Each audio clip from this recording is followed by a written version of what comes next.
हैं और जानते हैं आज के stocks of the day. Yatin, good morning. Good morning. और थोड़े मिनटों पहले आप ऑटो शेयर्स के बारे में बात कर रहे थे और आज अगर हम देखें तो लार्ज कैप में निफ्टी 50 में बजाज ऑटो फोकस में है। स्टॉक में लगभग 1% से ज़्यादा की तेज़ी है और इसका कारण ये है कि यहाँ ब्रोकरेजेस काफ़ी बुलिश हैं। जेपी मॉर्गन ने यहाँ 4200 के टारगेट के साथ खरीदारी की सलाह दी है। ऑब्वियसली बुल केस में वो ये देखते हैं कि स्टॉक में लगभग 40% से ज़्यादा की अपसाइड है, तो 4400 के टारगेट के साथ यहाँ वो ओवरवेट चल रहे हैं। इलेक्ट्रिक व्हीकल्स में जो 3 व्हीलर और 2 व्हीलर में प्रोडक्शन रैंपअप की कंपनी बातें कर रही है, उससे शायद कंपनी को फायदा हो आगे चलते हुए। दूसरा जो ऑटो स्टॉक है फोकस में वो है एसएमएल ईसुसु। इन्होंने येस्टरडे स्टॉक एक्सचेंजेस को इन्फॉर्म किया कि ये अपने बस और ट्रक के दाम बढ़ाने वाले हैं 1 अप्रैल से और 4 से 6% का मैक्सिमम हाइक जो है ये ट्रक्स और बसेस सेगमेंट में लेने वाले हैं। तो प्राइस हाइक के न्यूज़ के बाद स्टॉक में लगभग 3% की तेज़ी आप देख रहे हैं। और आखिर में एचसीसी, ये एक मिड कैप स्टॉक जो फोकस में है आज, क्योंकि इन्होंने जो इनका बहरामपुर फरक्का हाईवे जो क्यूब इन्वेस्टमेंट्स को बेचा था, वो डील इन्होंने कंक्लूड कर दी है 1320 करोड़ के लिए, और जिसमें से आधे से ज़्यादा पैसा इनको अपफ्रंट आएगा और बैलेंस पैसा इनको 2 क्वार्टर्स के समय में आएगा। अभी स्टॉक में लगभग 8% की तेज़ी बनी हुई है। ओके यतिन, शुक्रिया ये सारे स्टॉक्स सामने रखने के लिए। अब एक काम करते हैं, एक चीज़ को मैं रिविजिट करना चाहता हूँ क्योंकि आज एक्सपायरी है और जो हमने पिछले हफ्ते ये चीज़ डिस्कस की थी और सभी ने उसको पिकअप भी किया था, उसके बाद आज से डू नॉट एक्सरसाइज की फैसिलिटी ऑप्शन ट्रेडर्स के लिए ख़त्म हो रही है।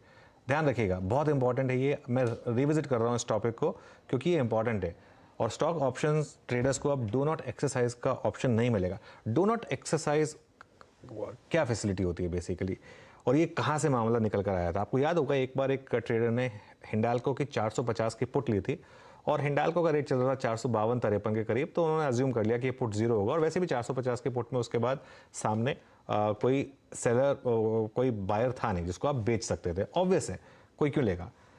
अब हुआ क्या, लास्ट के 30 मिनट में आई वॉलेटिलिटी और उसके बाद स्टॉक जाकर बंद हुआ 449 रुपये 85 पैसे पे रफली। अब वो आ गया इन द मनी। अब आपने उसको स्क्वायर ऑफ नहीं किया तो टेक्निकली अब आपको वो पुट जो है ऑनर करनी पड़ेगी क्योंकि आपने वो पुट जो है वो उस हिसाब से आपने ऑप्शन लिया था, तो अब आपको डिलीवरी देनी पड़ेगी उसकी। अगर डिलीवरी है नहीं आपके पास तो क्या करेंगे आप? अगले दिन ऑक्शन में लेंगे और ऑक्शन में 470 तक उसका रेट गया क्योंकि जो ऑक्शन में बेच रहा है उसको पता है कि ये बंदा स्टक है और उसको वो शेयर चाहिए। तो जिसे कहते हैं लेने के देने पड़ गए। 1 रुपये कमाने के चक्कर में 20 रुपये चले गए पर लॉट, बहुत बड़ा लॉस हुआ। उसके बाद एक्सचेंज ने एक फैसिलिटी दी आपको कि आप ये कह सकते हैं कि चलिए अगर मेरा ऑप्शन इन द मनी बंद हो रहा है तो मैं एक्सरसाइज नहीं करूँगा उसको, मेरा ऑप्शन ज़ीरो हो गया, मुझे वो चलेगा, उसमें मुझे वो कोई फ़र्क नहीं पड़ता। अब वो फैसिलिटी बेसिकली बंद हो रही है। तो अब 2022 में ये चीज़ हुई थी, अप्रैल 2022 में, और अब एग्जैक्ट मार्च 2023 में ये चीज़ बंद हो रही है। तो एक्सपायरी वाले दिन आपको क्या चीज़ का ध्यान रखना है? अगर आपका कोई भी ऑप्शन इन द मनी है या close to in the money है, या मैं तो कहता हूँ इवन 2 या 3% दूर है बीइंग इन द मनी, उसको काट लें। अब तक काट लेना चाहिए था आपको, लेकिन अगर आपने अभी तक नहीं काटा है उस सौदे को तो प्लीज़ काट लीजिए क्योंकि वरना आपको डिलीवरी देनी पड़ जाएगी या डिलीवरी लेनी पड़ जाएगी। अगर आप कॉल ऑप्शन के बायर हैं तो डिलीवरी लेनी पड़ेगी, अगर आप पुट ऑप्शन के बायर हैं तो डिलीवरी देनी पड़ेगी।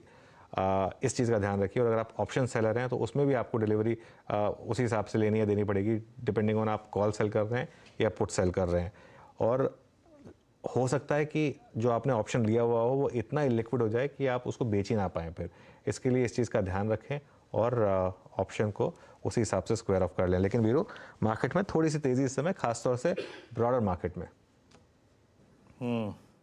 जी हाँ, और कंज्यूमर स्टॉक्स में आज एक अच्छा मूव है अनुज, और निफ्टी एफएमसीजी इंडेक्स गजब का मूव होता है। बस इस पैनल की जो कॉल्स अच्छी रही